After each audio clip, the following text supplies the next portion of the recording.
Well, welcome all of you. I am a journalist and a local farmer. My 10 years in the Middle East gave me a lot of experience with failed states and conflict zones, so it feels quite good being back in the UK at the moment. Now, let me introduce the panelists I have with me today. They've all been on a journey. Professor Rupert Reed, ploughing a fairly straightforward academic furrow in philosophy at the University of East Anglia, but he moved to the United States for work in the very early 90s and found himself absolutely shocked, really for the first time. It hit home at the extent and the severity of the environmental degradation he saw around him. And he found himself in the end swept up by a movement on the West Coast to save the redwoods, to protest against the reckless and unsustainable logging of the redwood forests there, the Earth Forest camp he was a part of. When he came back to the United Kingdom, he got involved with the Green Party. It's a long-standing and deep relationship. 3 books later, and he's stepping into the role as Extinction Rebellion spokesman, and you will have seen him all over the radio and all over the television from Easter when Extinction Rebellion really made its presence felt in the United Kingdom. Next to him, we have, of course, Roger Hallam. Now, before he crashed into our consciousness as one of the front of house of Extinction Rebellion, and delivering rebellion to households across the United Kingdom, he was quietly tending an organic farm in Carmarthenshire and merely delivering vegetables. So it's been an interesting journey for him. For years, quietly, he was researching radical political change at King's College and working with other organisations on campaigning strategy. Finally, on the far left, Marc Lopatin, who had finally, but not but not finally, a 16-year friendship with an academic called Professor Jem Bendell, of which we'll hear more in a minute. Years working as a journalist in print, a hired gun then for environmental organisations and Royal Dutch Shell, so quite a broad sweep of professional engagement. But his moment of, his catalytic moment in recent years was sitting down with his friend, Professor Jem Bendell, and reading his paper called Deep Adaptation. And that was a moment for him where he felt that he had to change course and engage in a different way with his professional life and what else he did with his time. So thank you, the 3 of you.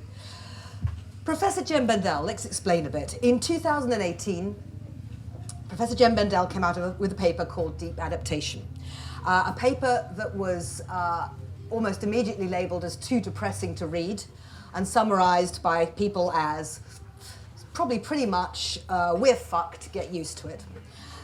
Now, Deep Adaptation was a wake-up call. It's become a metaphor, it's become a phrase that means a lot to people. Can I ask all of you in turn to explain to me how deep adaptation affected what you do, whether it changed the way you worked, intensified the way you worked, how do you express it in what you do? Yeah, thanks, Anita. I'll make a start on that. Now, here's how I'll explain it. So, we're all on a plane together. We shouldn't be on this plane, but we are. We're all on a plane together, and this plane is going down. The only question is what kind of landing it has. Are we going to crash and burn, and there'll be nothing left? Are we going to manage to have a few of us surviving and maybe making something better and more long-lasting out of the wreckage? Or are we going to manage very, very quickly to repurpose and rebuild the plane while we are in flight and have a relatively soft landing in which relatively few of us have to die? Do you understand me? This is exactly our situation. This civilization is going down. It is essentially over. It's like one of those cartoon characters that just run off the cliff and it's just doing its feet in the air for a little while. The only issue is how we are going to land. Jem Bendel is a colleague of mine. We've published together and we'll be publishing more together. And what he argues is that it is certain that the plane is going to land pretty badly. He doesn't think there's any possibility of us doing the repurposing, the sudden repurposing in the air and landing relatively softly. I agree with him that that's very, very unlikely. It's very, very unlikely that, roughly speaking, Extinction Rebellion is going to triumph rapidly and we're going to make it in that way. I don't think, however, we know that it's impossible. I think it's still worth trying. That's my main disagreement with Jem. But where I profoundly agree with him, and the reason I work together with him, is that I think that because it's unlikely that we're going to make it relatively intact, it is incumbent upon us to seek to deeply adapt. For what deep adaptation means is, the idea of deep adaptation is that we have to be ready for that rough landing. So it means things like, for example, on the macro scale, it means things like you need to find a way of making safe turning off the nuclear power stations that we have, sort of making safe the nuclear waste that we have, for a time in the future where it is quite possible that there won't be any organized state or whatever to take care of it. And on a more small scale level, it means things like you have to adapt mentally and you have to adapt your community to the reality that all of this that we are accustomed to is likely to come to an end. And there's another aspect of this as well, and another reason why it's very important for us to consider it in the context of Extinction Rebellion, and it's this, that part of what it is to tell the truth, and that's Extinction Rebellion's number one demand about the situation that we're in, is to be honest in the way I just sought to be honest, and to say this civilization is finished. We have to try to prepare for a possibly quite nasty end to it. We have to try to make sure it isn't even more nasty. And we have to try, in the time that we have left and with the resources that we have, to see if we can manage to find a way of stopping that nasty end from happening. And when you go in for deep adaptation, when you say we need to be doing things like shutting down our nuclear power stations because it's absurd, it's completely insane to have nuclear power stations all around the coast ready to be overwhelmed by rising sea levels, etc., at a time when we cannot guarantee that our civilization is not going to collapse. So deep adaptation is part of what it is to be honest in the situation that we're in. It's part of what it is to tell the truth. That's a really, really important dimension of why we need to be talking about it, as I hope we will do this afternoon. Perhaps that's enough to start with. It'll do. Thank you, Rupert.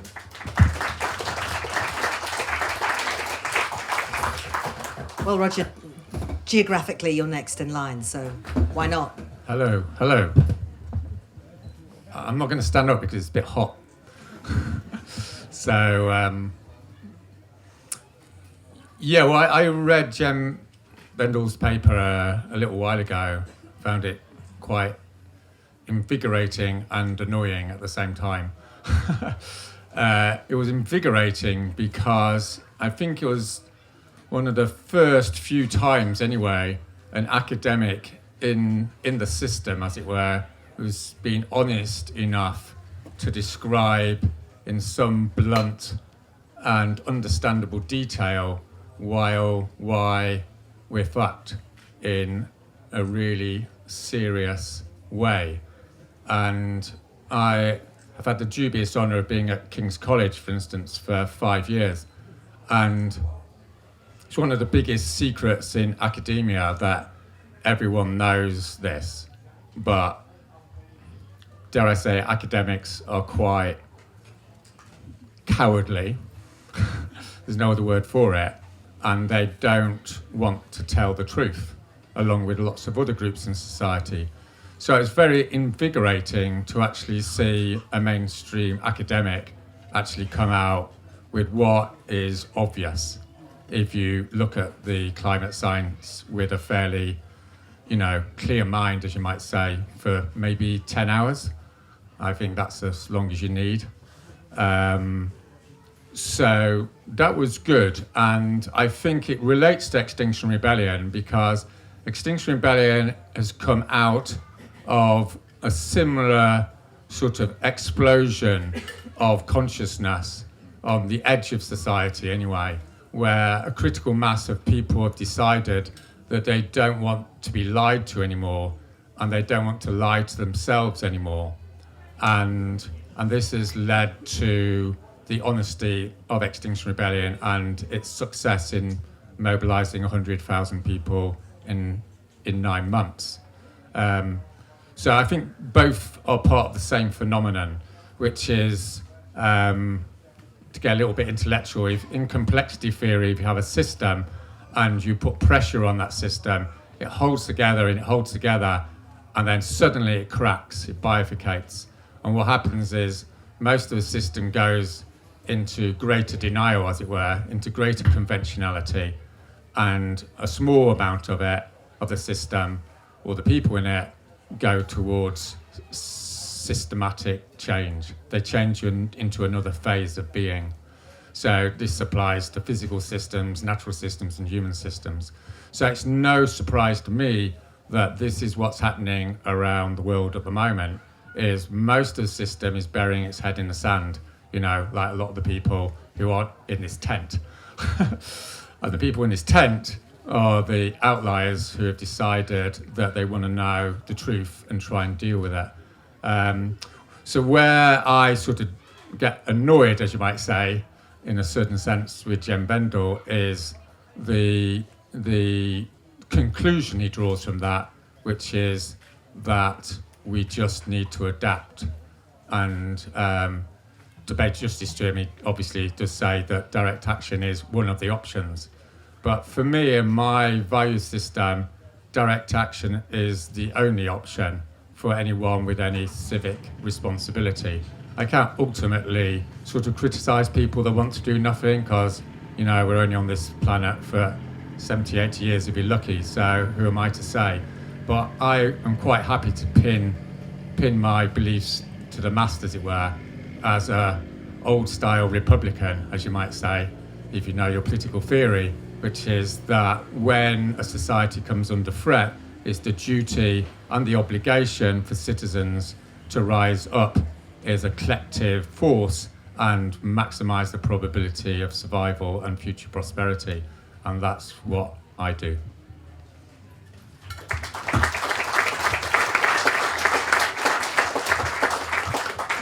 Marc, you can liberate the microphone. Okay, sorry. You can wrest it from its mount and make it your own. Hello, everybody. I'm like these two. I don't speak very often, but that's part of this moment. And I do have a story to share you today. In fact, listening to Roger, I think I had my moment of complexity theory. I was sat with Professor Jem Bendel last October, not long after we published this paper, and I translate really clever people. That's what I've done down the years. Been a bit of a court jester, agitator. I've ghostwritten for lots of people, politicians you might loathe, I don't know. And I was doing that with Jem. And I was going through the paper, and a bit like Roger, I sort of got to the end and I was like, well, crikey, that's not much of a punchline, is it, you know? And it wasn't until a little while later that I was having a coffee, a soy milk latte, and I stared at it in a nice white mug. And I sort of realised something that maybe I'd sort of known all along. I sort of went through the ingredients. So there's the soy milk, obviously, and I think, well, that's better travelled than me. And there's the chocolate dust topping. That's better travelled than me. And then there's the coffee. And that's better travelled than me. And I'm thinking even the mug might have come from China. And what I began to realise was that it's actually a lot worse than what Jem had actually spelled out in his paper. And I say this with a certain degree of caution because it's not easy to say. You know, you're at a festival, as much as you're looking to educate yourselves, so looking to have a good time. But I stared into that coffee, and what I saw something much more near term. And I've really been looking into this a bit lately, and I've got some help. And there's this thing called just-in-time delivery, just-in-time inventory. And that little coffee that was sat before me was the result of this incredible human feat that is the global economy. And whether we like it or loathe it, we think it's pernicious, nefarious, elitist, and leaves billions of us behind, which it clearly does. The things that come to us in this beautiful, orderly sequence, a bit like Tetris, if you've ever played the video game, I just suddenly thought that we're not going to need rising sea levels and shrinking glaciers and 2 degrees or 3 degrees to bring us down. And when I say us, I mean all of us here. I mean billions of us who live in urban areas, because we don't make anything, we don't grow anything that sustains us. We are totally dependent on remote humans and natural inputs to feed us. And this just-in-time philosophy, it's incredible. It's grown up over the last 30 years. It's this religion around efficiency and savings, profit maximization. The accident is, while the scientists have been telling us for the last 30, 40 years, largely on deaf ears, what's coming, the people that feed us, the people that clothe us, the corporations, and the governments that manage this, have put this awful Achilles heel. So if you've ever seen Star Wars, you know what the Death Star is. When Luke Skywalker fires the phaser and it all goes boom. That's a little bit like what I fear this just-in-time supply of essentials is going to do to us, because it's so fragile. And Mother Nature need only pinch with extreme weather, which she does today. And we're watching the plight of millions of people living in the global south. They're being devastated already, but it hasn't quite come home yet.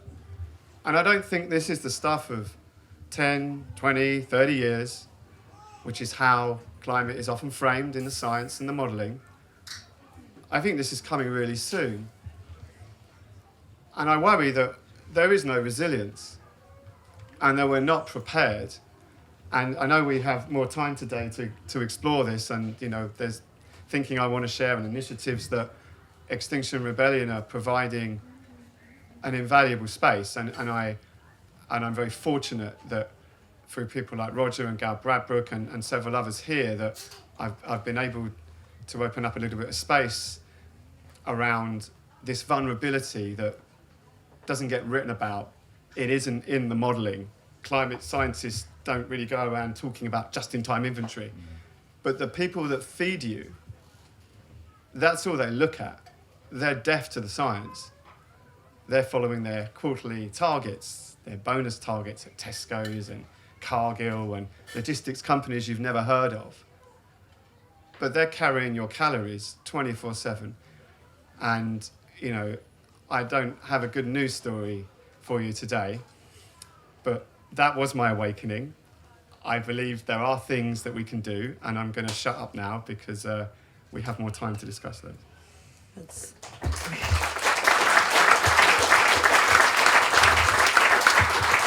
Okay, so you convinced me. It's fragile. The academics know and they're not saying. The companies know and they've got a vested interest in not saying. The world is in denial. And you guys are trying to start a revolution. My experience of revolutions, having witnessed a few, is that they burn the house down.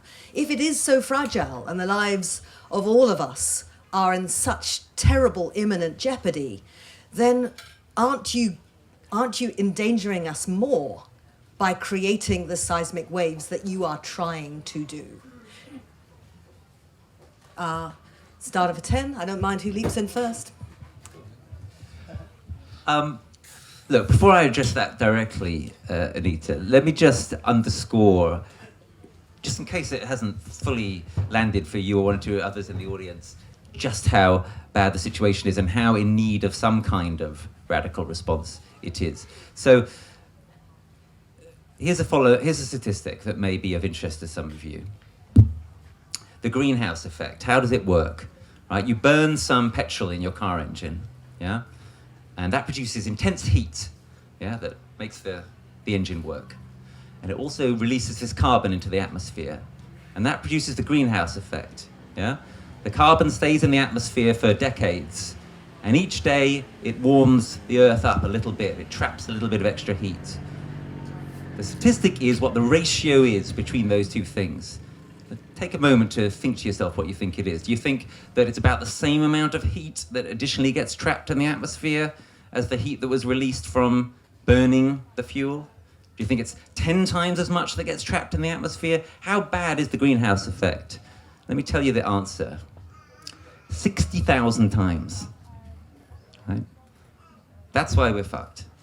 60,000 times. You produce this intense heat from the petrol. The carbon released from that same petrol traps 60,000 times as much heat in the atmosphere over the following decades.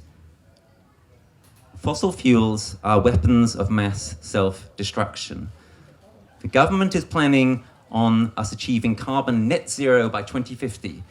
So we're in an emergency, and for the next 31 years, they want to make that emergency worse by putting more of these weapons of mass self-destruction into the atmosphere.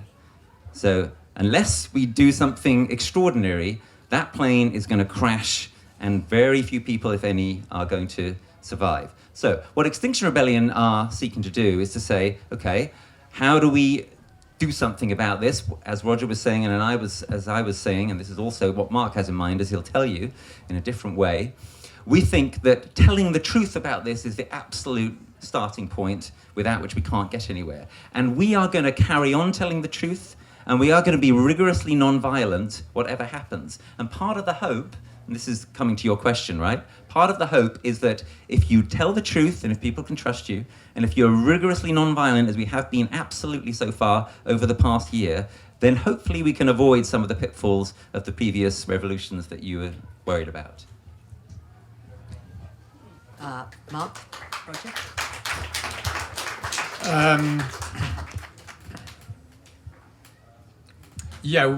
One of the main sort of criticisms is you're going to make it worse by trying to make it better.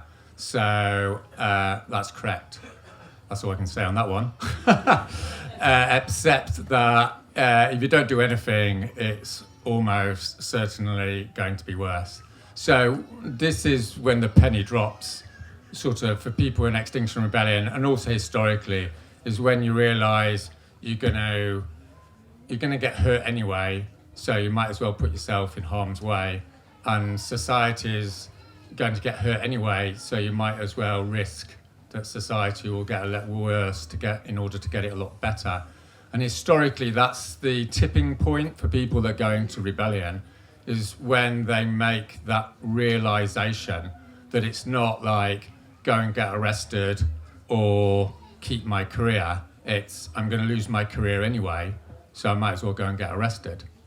That's the moment of action, as it were, and that's in a way why Extinction Rebellion has the slogan "When hope fades, action begins," which is true to a large extent, and so it's a question of weighing up the realities, as it were. And I think the main reason we have got 1,000 people in this tent, and why there isn't 100,000 people on the street yet, but never say never, is because most people are still haven't emotionally engaged with the reality of society's annihilation in the next 10 to 20 years.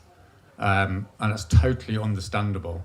And the methodology of Extinction Rebellion is to create the social disruption to make that more real. Because when you've been in your car for 3 hours in the heat because you can't get through because Extinction Rebellion is blocking the road, then two things happen. One of two things. You either polarize towards greater opposition to Extinction Rebellion, or you start to realize that this shit is real because you are embodying it and you're emotionally relating to it because you can't get to work. And that's how radical social change works, is by creating emotion and embodied disruption. It's not a cognitive process. And that's the plan, I guess, to make it real before it's real. Marc, you're a communication strategist. Extinction Rebellion was almost unknown last year. It burst into our consciousness by Easter. It was on everyone's lips. Councils declared climate emergencies up and down the country. Children felt extremely validated in the stance that they had taken. And actually, physically, legislatively, apart from some fine rhetoric, you could call it hot air, not a great deal has changed. Where is Occupy now? It's just another of those protest movements. It's going to fizzle out. Nice idea, but really? Okay. Okay. She's like one of those BBC journalists. It's like, I'm not used to this. Okay. I'm going to let you into a secret, first of all. Some of you might know this already. But there is no emergency, okay? So now you see The Guardian writing about it, global heating emergency, parliamentarians, the emergency, politicians wearing Extinction Rebellion badges, piggybacking on their well-deserved cachet. But there is no emergency. There is no emergency because it's the wrong kind of emergency. We have to do everything now so that we might offset something later, something uncertain, something we don't want. So as a communication strategist sounds quite grand. As a former journalist, I've got another secret for you. This climate story, it doesn't work. It doesn't work at all, and it's never worked. So what? That 200 and something years ago, humanity unknowingly gave planning permission to Mother Nature to build a greenhouse. And she's putting the last couple of panes in the roof as I speak. It's true, but as a story, it doesn't work. We check out, and people, all of you will know why. All you know, we don't want to know. Cognitively, as Roger says, whether they're climate scientists, NGOs, politicians even, we're trapped in this incrementalist straitjacket. And my third secret is the messenger doesn't work. So the scientists, talking about the scientists, the NGOs who I just mentioned, they don't work. So as a journalist, there's two things I've been scratching my head about. A news story, one that's personal and drips with risk. Something you can imagine happening to yourselves and your family, not in 20 to 30 years, but in a few. And who are you going to believe? You're probably not going to believe Roger, me, or Rupert. You're probably not going to believe the NGO that you have the direct debit with, or the politician who says things because, the ratings make it good. I think I know who you're going to believe. And it does come closer to the idea that I'm working on with Extinction Rebellion. And I believe that when XR talks about rebels, for example, as some of you may be aware, you may be members of XR, but the rebels are the people that put themselves in harm's way, as Roger's described. They're going to make the sacrifice to be arrested, or in some cases, like Roger, go to prison to show everybody how serious this is. And I support that. But I think that's just part of who you might believe, such that you sit up and you really, really believe what's coming. And I think those voices are also rebels. But they're invisible, and you're never going to meet them, and they're never going to be sat in Marble Arch or Westminster come October. They are people that work inside the system, so-called. They're people that work inside corporations, the food companies especially, the reinsurance companies who hold all the intelligence about extreme weather and where it may hit and what damage it may do. And the idea is, and listen to Roger really carefully, because the permission is coming for people inside these machines, people inside this system of ours, to be whistleblowers, to start leaking their truth, to tell you exactly where the food chain is, to tell you exactly where the risks are, when they might come. Because right now, we don't know. And the investors in these companies don't know. There's a kind of strange dance that no one wants to know.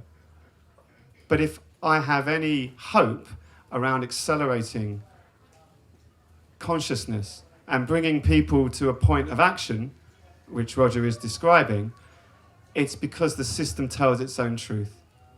We can't do it. We're not going to be believed. But if we can get people inside the system, we can give them permission, which is why Extinction Rebellion is so important, and the other movements, which are going to hopefully line up with us in October, we can send a signal. And these whistleblowers are the most powerful rebels of all. They will never be thanked. They will never be known. They don't get to sit down in solidarity with the rest of us in October, and hopefully many of you will come if you can. But that for me is the key. Because if we can get the system to tell its own truth, and we can turn that truth into a feedback loop in its own right, then maybe, just maybe, we can build some resilience before the events hit.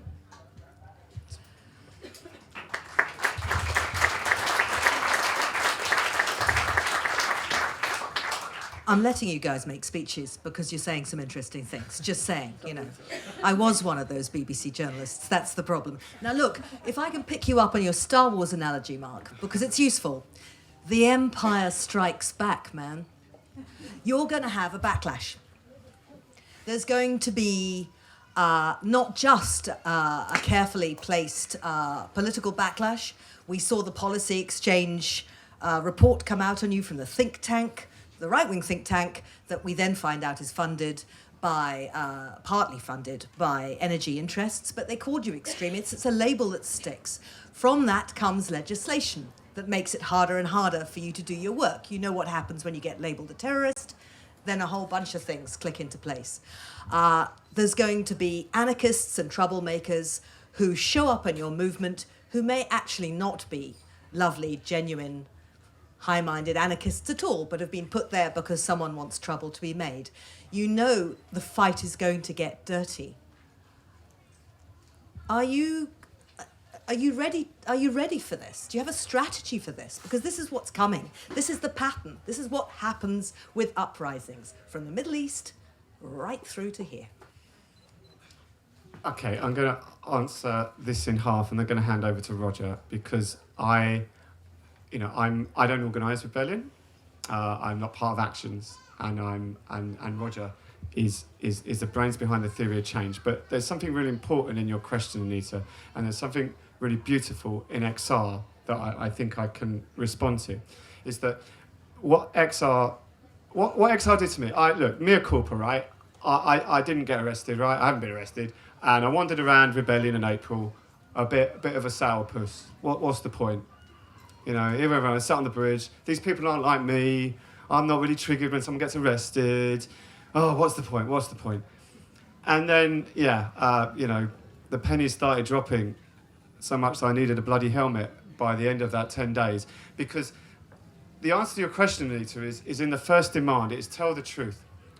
And what XR is doing, in my view, and doesn't get talked about much, is that it's actually holding a non-physical space. It's not just about the physical spaces that Roger and others are building strategy around, that Roger will tell you all about if you didn't hear this morning.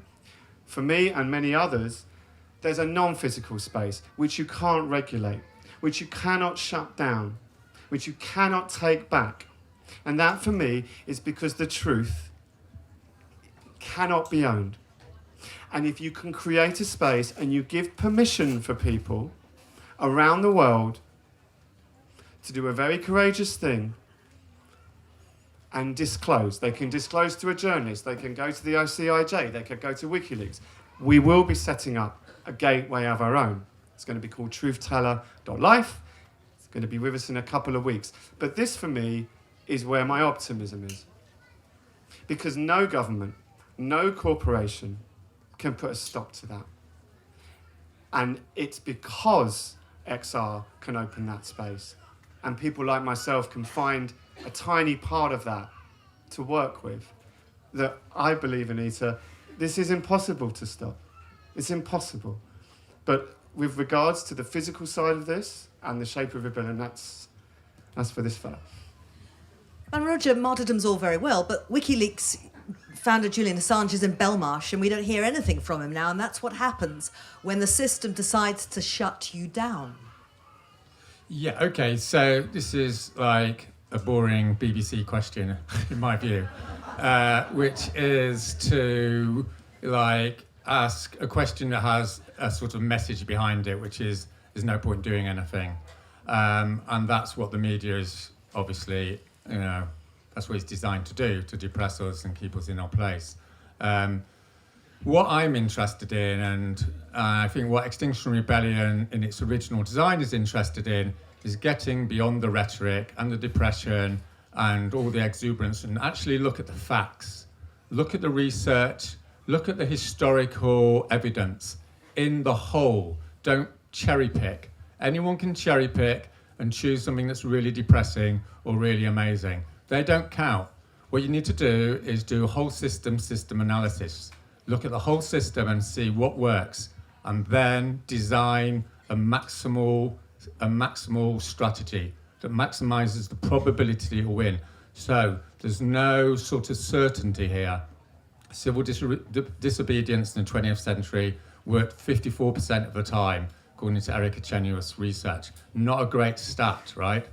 But what's the alternative? In the practical world, we have to choose between suboptimal options, right? There's not another option out there which definitely will deliver us. There simply isn't. It's called real life, okay? So the best option is mass participation in civil disobedience.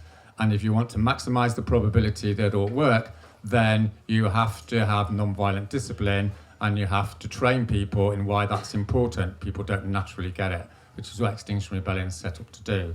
As far as the state stamping us is concerned, yeah, that is a problem. But it's also the pathway to success, because when the state and the authorities stamp on you, then there's a backfiring effect that often clicks in, which is that people feel sympathy for your cause and join you on the streets. Doesn't always happen, but it often does. And you maximize it by maintaining non-violent discipline and be willing to sacrifice yourself.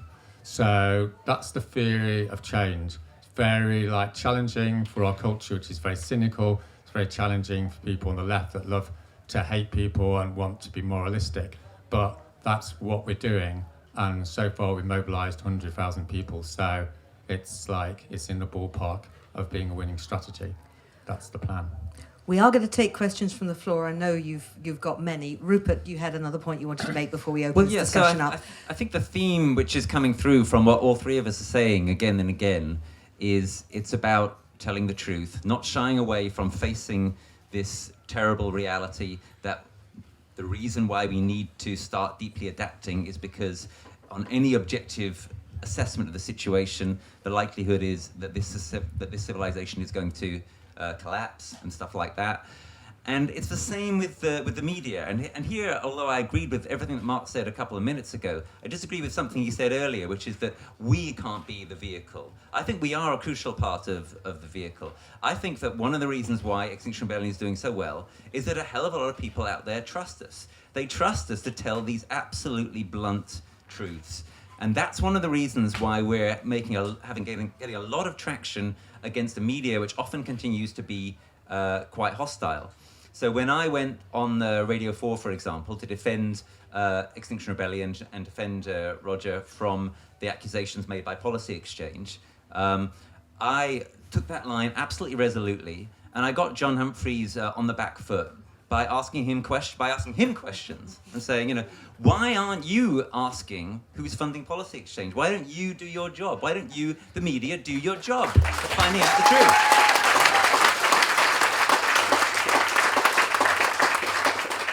And I think a hell of a lot of people out there are with us and are cheerleading for us because they don't trust that media and they trust us. And I agree with Marc that we need one of the key next things we need to do is get a much wider group of people out there telling the truth about all the stuff that we've been trying to hide for so long. And that's going to keep on blowing the ordinary media narratives out of the water and causing them no end of trouble. Thank you, gentlemen. Do we have a microphone to roam around the audience with? That may be the sound of it. If we should start, and if we can't hear you, I'll reframe your questions on your behalf. This gentleman in the purple shirt over there, stand up. And if we can't hear you, I'll restate what you've asked. My question is about the role of business or the potential role of business in The potential role of business in what? in the rebellion that we're talking about. Right. You mentioned earlier energy interests opposing Extinction Rebellion, and I'm from the renewable energy industry, and I think a lot of us in solar and wind industries, we would like to feel that there is a role for us in what's coming and standing next to you guys. So my name's Jeremy Leggett. I founded a solar company, Solar Century. Hello, Jeremy Leggett. We know who you are. And many of us in my company, we don't have anything organised, but my head of marketing is a member of our local group. I was on Waterloo Bridge, doing my thing for a day as an ordinary citizen back in April. And so let me just ask the question. We haven't felt particularly welcomed by the movement, and there was this effort to, put a group of companies together to stand full square with XR via a letter to the Times. That was probably really badly handled, looking back. But, it's the point about rebels within the incumbency, rebels within business and helping you out. As a business leader, what's the single most important thing that I or anyone else in business could do to make sure that we do the best job we can collectively as citizens in Extinction Rebellion? Question for Marc or Roger. Did you hear Jeremy clearly? Yeah. Okay. Well, what is the single most important thing that people in business can do, especially business who understand where Extinction Rebellion is coming from and share many of your concerns? What is the single most important and constructive thing they can do to help Extinction Rebellion get to the next stage? That was the question. Is that fair enough, Jeremy? Okay. You want to start? Okay, go. Because I've just got a few quick things. Thanks so much, Jeremy. Good to see you here. I've got three things. Firstly, I think the XR business kind of thing was mishandled, as you say. But the letter to the Times was brilliant. Letter to the Times during the rebellion, but from business leaders saying, we support Extinction Rebellion. Wow. I mean, nothing like that has ever happened before, and that was superb. So let's have more like that. The second point I would make is do what you do, Jeremy, but many business leaders don't, which is tell the truth, right? You've got a regular blog and so on and so forth where you put stuff out about what's happening in the energy world and in the solar world and so forth, and about how terrible things are and about how they can get better and so on. We need lots of businesses, any businesses that are sympathetic with us, we need them to be sort of permanent whistleblowers, if you will, in that kind of way. And the third thing, forgive me for saying it, but to quote Bob Geldof, give us your fucking money. We would love to have more money from persons like yourself to do the extremely important work that we're doing, still on quite a shoestring compared to any of the established NGOs.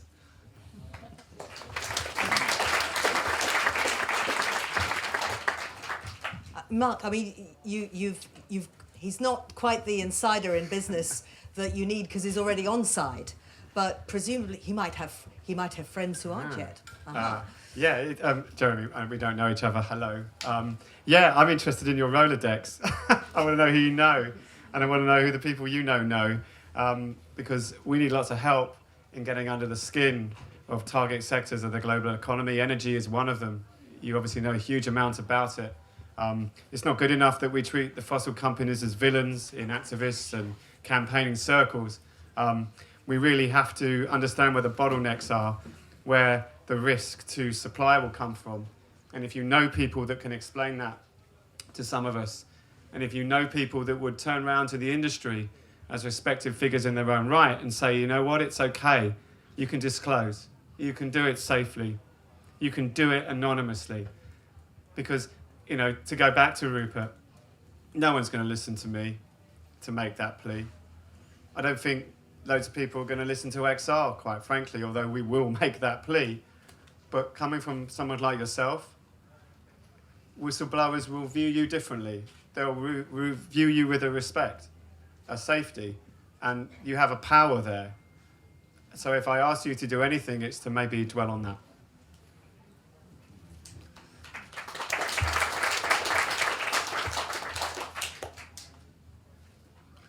Yeah, well, I hate to not be pluralistic. Yeah, I love pluralism, but I'm no longer a pluralist. I think we're in a crisis and we're in an emergency. And in a crisis and an emergency, there's one thing that has to happen, which is there has to be a crisis in the state. The state is the primary institution that defends society historically, because it has the monopoly of violence and it has the decision-making power to make the rules of society. So when a society is about to enter into a crisis, there's only one question: who controls the state? And Extinction Rebellion has made this big structural move from moving away from pluralism to a very reductive aim, which is to close down central London until the regime starts to crack. And that's the only thing, it's the only thing that is going to enable some structural change in policy, is when there's an overwhelming pressure on the interests of the elites that are taking us to our deaths. And that's a very difficult argument to make. I've spent most of my life being a pluralist, being involved with trade unionists, animal rights, permaculture, you name it, I've been involved in it. But all that doesn't matter anymore. What matters is, does the government in October come to the table or not? And every ounce of our effort should be focused on creating the maximum amount of disruption in order to attain that objective. Because that's the door through which everything else that we want is going to open up. And unless that door doesn't open up, then it's all wishful thinking. It's all what we've been doing for the last 30 years. So that's it's a brutal thing to say, but we're in a brutal situation. That's what I think.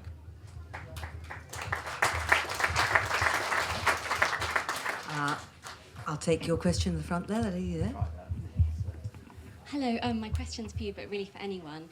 So if we took the hypothesis that you were elected as the Prime Minister tomorrow and you were able to put all of your comrades and team into Cabinet enthusiastically supporting you, could you just summarise for me in very simple layman's terms of sort of one or two actions that you would take to have the maximum impact straight away?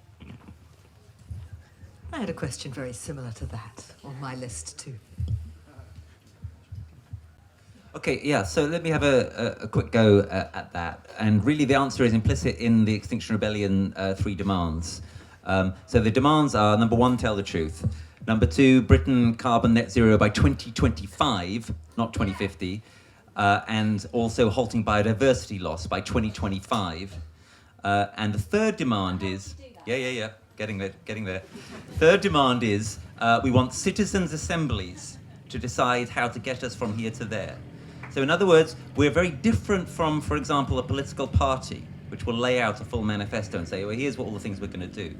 What we're saying is, and if you will, if I was a kind of XRE Prime Minister, what I would say is, right, I'm not going to decide everything today. What I'm going to do is to hand it over to the citizens together to decide how to do it. And one of the reasons we do this and say this is because we think that there isn't enough trust in the conventional political system to make people have enough will to actually go ahead and do the things that a Prime Minister or whatever says they want to do. Remember, Prime Minister can't just wave a magic wand that everything they say happens. They have to actually make it happen. And what that means is millions upon millions of people have to make it happen. So what the Citizens' Assembly will do, if we get the kind of thing that Roger was saying in his previous answer to a previous question, what the Citizens' Assembly will do is decide on what all the various things are that we do to get to those objectives in Demand 2.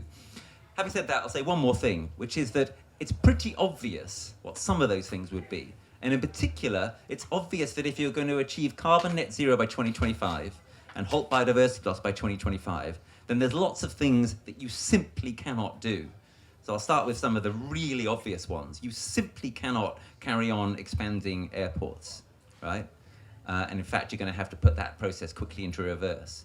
But it's just obvious, it follows directly from demand 2 that we're going to need to stop airport expansion overnight. We're going to need to stop HS2. We're going to need to stop road building. We're going to need to stop the expansion of intensive agriculture. All those things which make things worse, all those things have to be stopped like that. And that's not going to need the intelligence of a citizens' assembly deliberating, advised by experts to achieve it. That's just obvious. So some things are obvious, but the details, there are different pathways in which we could reach this very, very difficult objective. We want the people to decide those. And we think that the idea that politicians or parties can decide them for us is an idea that is no longer viable.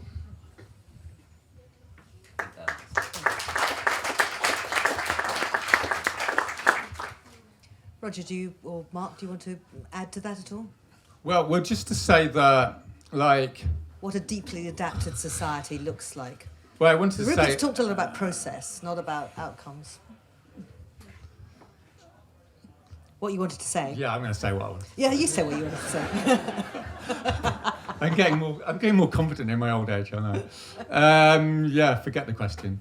What I wanted to say was that this isn't some incidental sort of add-on, the Citizens' Assembly. It's central to the strategy of creating a semi-decent transition. You know, we all know what the default is. The default's going to be fascism in various forms. That's what's going to happen if we fail. You know, the strong men are going to take control and they're going to shoot people to maintain their power, and it's going to be the 20th century all over again. What Extinction Rebellion is holding out for is a progressive transition. And the essence of a progressive transition is democratic legitimacy. It's all about the political sphere and whether that has legitimacy in the population. And the research on this is very clear, that when you have deliberative assemblies selected by sortition, that's a randomized selection from the population, then it's like ordinary people like me are making these decisions. And that has a profound legitimizing effect. And that's what we need more than anything else at this stage, is to get the whole population to understand this is what's necessary. It's not an imposition by green dictators. It's either this or fascism and chaos. And if we can, the best way of putting that through to people is to have ordinary people discover that for themselves through this deliberative process. So it's a key element of maximizing the possibility of something semi-reasonable happening. And for those of you who are interested in this process, we're going to have a sort of mock citizens' assembly here tomorrow afternoon. It's on the programme. I will mention at this point, we're up to 54 minutes, and these panels are meant to last an hour. But we've got a half-hour buffer zone. How many of you would like this discussion to continue? Because we've only taken 2 questions.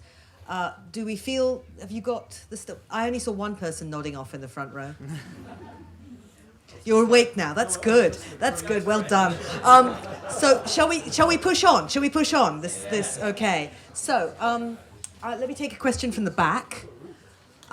Yes, that woman in the sunglasses over there. Hey. There might even be a microphone. This is your augmented reality. Make the most of it. Right.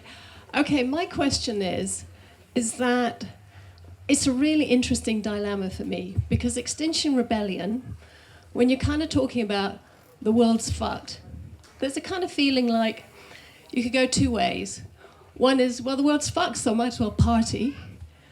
Or, as the conversation started to go to, well, what might this new world look like, be transformed into, there was a different energy.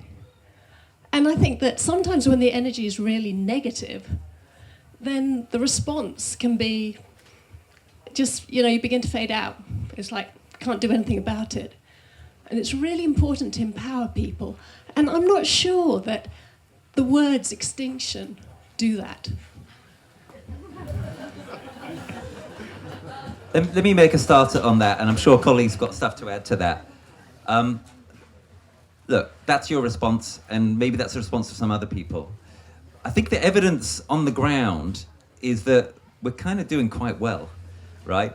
I heard someone quite experienced in the NGO world saying after the April Rebellion, my God, you've achieved more in 2 weeks than we achieved in 20 years.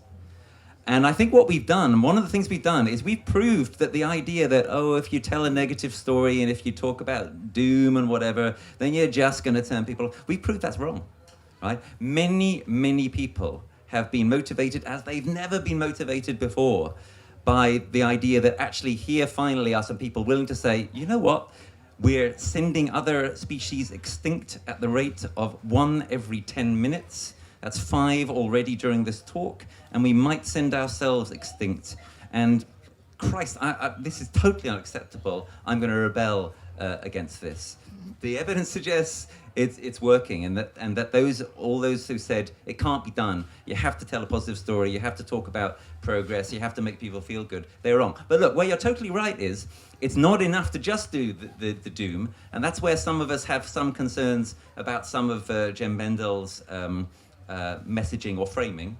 And what we have is a really positive message of various kinds. One part of it is, I tell you, there is pretty much nothing so empowering as stepping into a road or whatever it is and saying, oh, wow, we're all here together and we're starting to have a party and it's against the law and we can just do it because there's hundreds of us. It's enormously empowering and liberating to do non-violent civil disobedience in a good cause.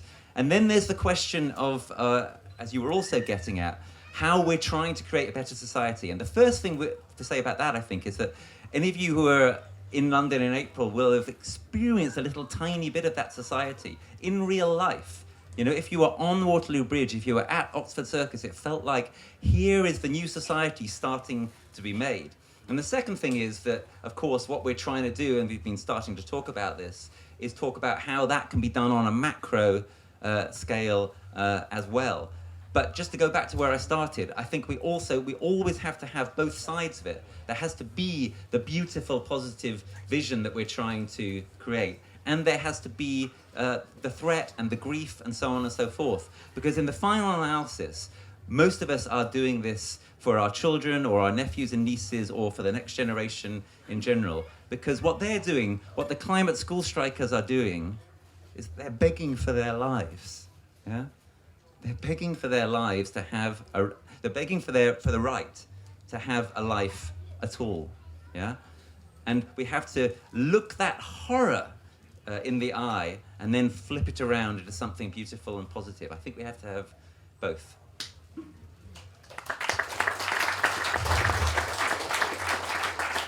Let's take a question from that gentleman over there in the black t-shirt. The microphone is on its way to you. Yeah, great. So Anthony Hobley, till April I was the CEO of the Carbon Tracker Initiative, so the carbon bubble stranded assets people. And I mean, two things, yes, you know, I've been doing climate for 20 years and what you guys have done in a year is incredible. And I think one of the things we've discovered in interacting with the financial markets over the last 5 years, it's not just fear. Fear is really important, but it has to be fear and hope, and that's what gets the traction. My question is, I think, we've got to a point where we've got the technologies, and actually in many cases they're better now and they're cheaper than coal, oil and gas. But we're still, people are still choosing to build more expensive coal-fired power stations or gas power stations. And I think what you're doing is you're empowering those internal activists, all the conversations I've had with senior people in banks, asset managers, even some oil and gas companies, is they talk about what you're doing in glowing terms and you're empowering them, but still not enough. So how do we get that willpower where we can roll out the technologies that we have and that are cheaper, but at scale? How do we get over this kind of potential energy barrier, if you want to use a chemist's term? And how do we go to that next stage of empowering society, business, governments to actually roll out the technology that we actually have that we need to do at scale? Marc, you know a bit about oil, I understand. Well, it's been a little while. I really hear you, and I think it just necessarily takes me back to why aren't these things happening? Right, they're not happening because the story that you and others, and including myself on occasion, have been telling hasn't worked, hasn't moved the public, hasn't moved the market, hasn't moved governments.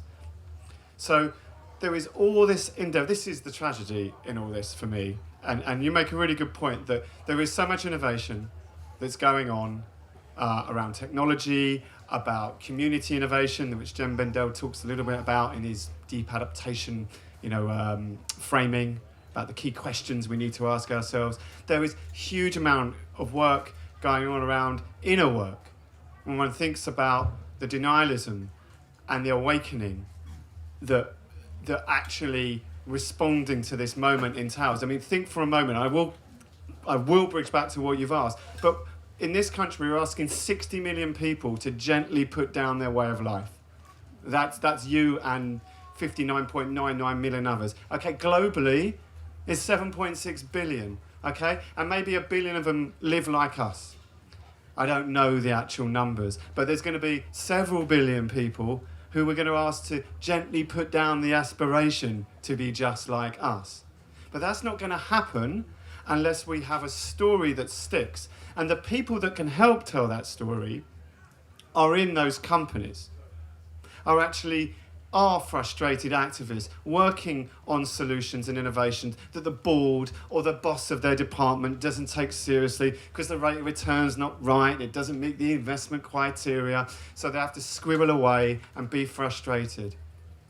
I want those people to come forward and disclose. I want them to bring it down so that we can move on to the disruptive innovations, so that business can transform itself and start building the solutions that the best part of 7.6 billion people are going to need happen, and happen quickly. I'm totally agnostic about what those solutions are, about how we redistribute, about how we stay fed, about how we innovate in the face of temperature rise. But until we get off this, I call it going to hell in a hybrid, right? It's that, I know. But there's a real frustration in me in your question, because I think so much of the answer is locked up in what you say. And that innovation will never it won't scale. So we need people in your world to come forward and call it, so that we can all see where we're going in the next 5 years, and we can all shift, and what Roger's put forward is one way of doing that. The truth teller way is another. We need more ways. Sorry, I'm getting very animated on that. No, animated's fine. I get told to breathe quite a lot. We'll take another question. The lady there.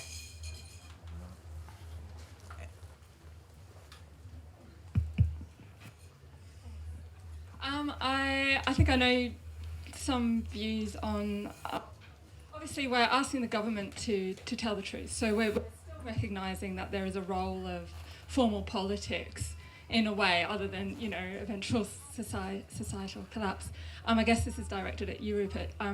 Last year I joined Extinction Rebellion, and the political party that most resonated with my views. Within a couple of months of each other, I'm now a district councillor for the Green Party in Folkestone and Hythe, and I'm now the parliamentary candidate. I guess, Rupert, this is maybe for you.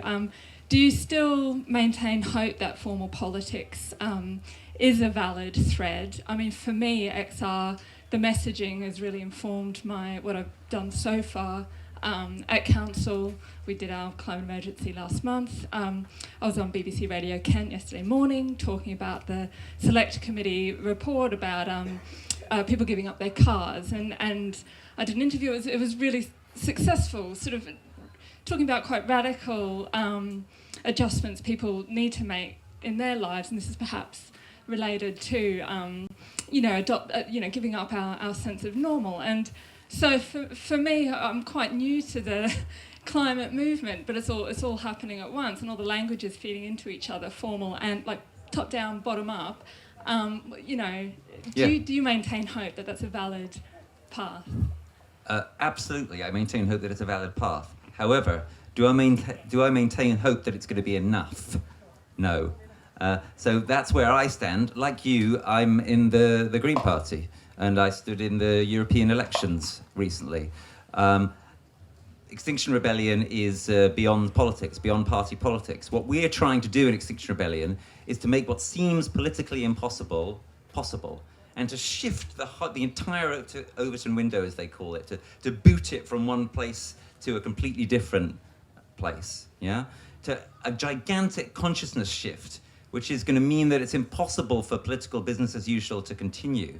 And unless something like that happens, then ordinary party political activism is not going to be enough. So if there's a general election soon, I'll be supporting the Green Party, and it seems obvious to me that the Green Party is the best way to go of our existing political parties. But do I believe for 1 second that the Green Party is going to make it by itself, or even as part of a coalition or something, to the level that we need to make it to, without something like Extinction Rebellion? No, I don't. I think that the kind of transformation that we need is so huge, so rapid, so unprecedented, that it's only going to be conceivable if we move people across the whole political spectrum, and if we also go beyond the ordinary representative democracy system altogether in the kind of way that Roger and I were describing before. In other words, what we need is, sure, better politicians to be elected, but what we also need is for the people to be empowered through something like citizens' assemblies. That's the only way it's going to be enough. I hope that answers your question. Thank you very much for it. Yeah. Roger, when you look at the existing political system, do you see any friends out there? No. I thought you'd say that. I like saying those single word answers. Quite like that. Well, I think that it's not the issue. The issue is to maximise disruption in the shortest amount of time, and then see what it throws up, and then ask the question afterwards. Obviously, it's conceivable that the British political class will come to its senses, but I doubt it. What I personally put my hope in is ordinary people around the country deciding they've had enough, and generally speaking, they have had enough already. So it's a matter of mobilising them and fundamentally changing the political system so it becomes a more deliberative democracy, as we've discussed. But, at the danger of repeating myself, because I am a bit of a one-point guy, really, is, without disruption, nothing's happening. And so, 7th of October, write it down.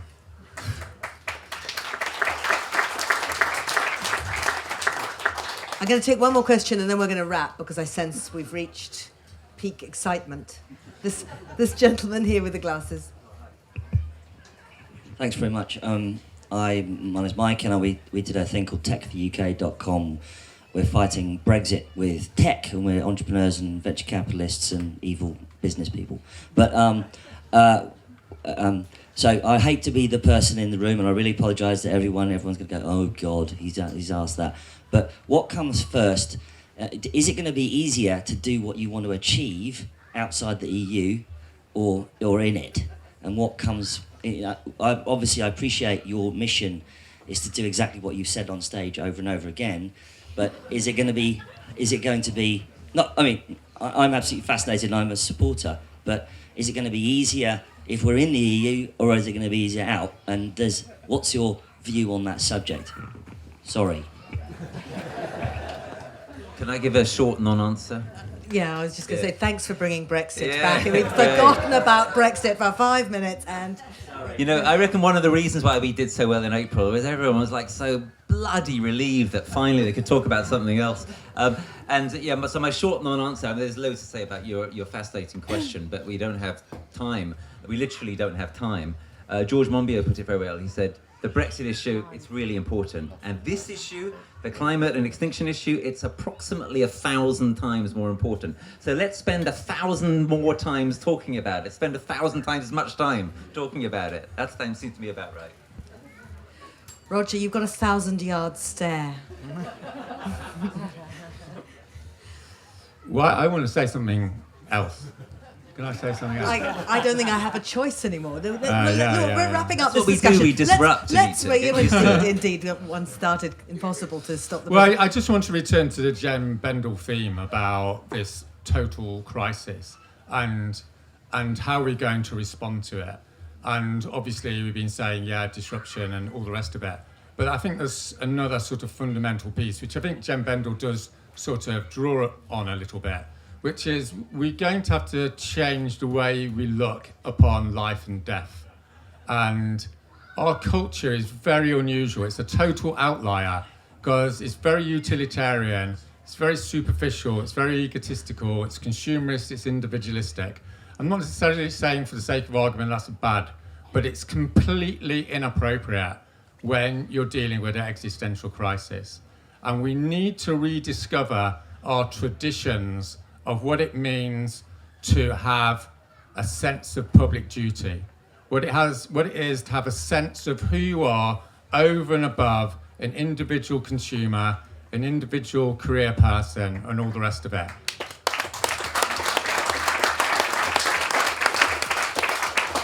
So what that means is we need to stop thinking about what it means for me and what it means for my career and all the rest of it. We need to start thinking about what is it that we have to do to be human, to be a citizen, and to be a good person. You know, when we're on our deathbed, what are we going to be thinking? We were sitting here in this tent today, and what did we do? You know, this is the critical life question for most people throughout history, is what did I do and did I make a difference? So I want to leave everyone with that point, you know? I mean, everyone's lovely and everything, but we're in this fucking crap situation, right? And we need to start growing up collectively and doing what we have to do. And if that sounds like a little bit tricky, it is, you know, because we all know we're not. So, as I said, 7th of October, 10 o'clock, don't be late. Thanks.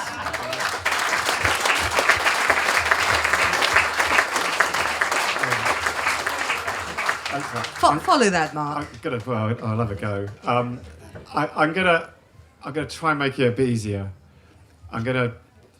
This is kind of how, you know, to evoke Jem in his paper again, you know, how I, you know, it's a bit of a simpleton when I sort of translate, you know, really clever people and social scientists, people like Roger, people like Jem, that the way I got to my bottom line, and I'll leave you with this, is that I looked at it through Mother Nature's eyes, right? And she's in a rush, right? You know, 10 years ago we thought it was all 2050, 2100, 20... She's in a rush, and she's coming at us like Mad Max waving an eviction order. And we haven't got a lot of time. And there's a poetry in that threat for me, in the chaos that she threatens all of us, because it's going to come so quickly that it doesn't matter whether you're Elon Musk or Richard Branson and you're figuring out how to get into space. So if you read Ben Elton's Stark years ago, you'll kind of know what I'm talking about. This happens too quickly for the richest of the rich to get into the heavens. So if you've seen the film Elysium, they're not going to get there in time. And what that says to me, and this is the poetry, and I guess this is the inner work that Roger was paraphrasing, it says Mother Nature sees us all as one, regardless of what we believe, what we look like, who we think we are, all those things. We are one in her gaze. And the quicker we get that message around the globe, and the closer we get to bringing that home, then the nearer we get to what you've heard today about what follows that truth, which is not a space I know a huge amount about, but there's a really basic piece of arithmetic here. And, you know, that's the bit that, you know, I go to bed thinking about and I wake up thinking about. So there you go. Thanks for listening. I really appreciate it.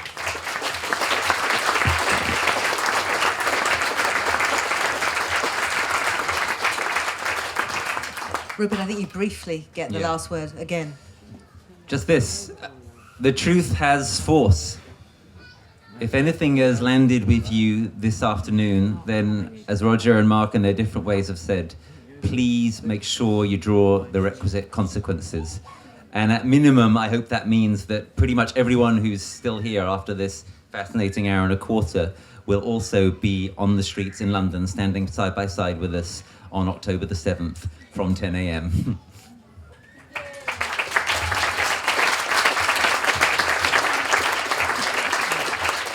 My thanks to the panel for a more profound discussion than I could possibly have hoped for. Actually, I'm moved and impressed. So thank you. You lot have been deeply adapted now. So go forth and be profound.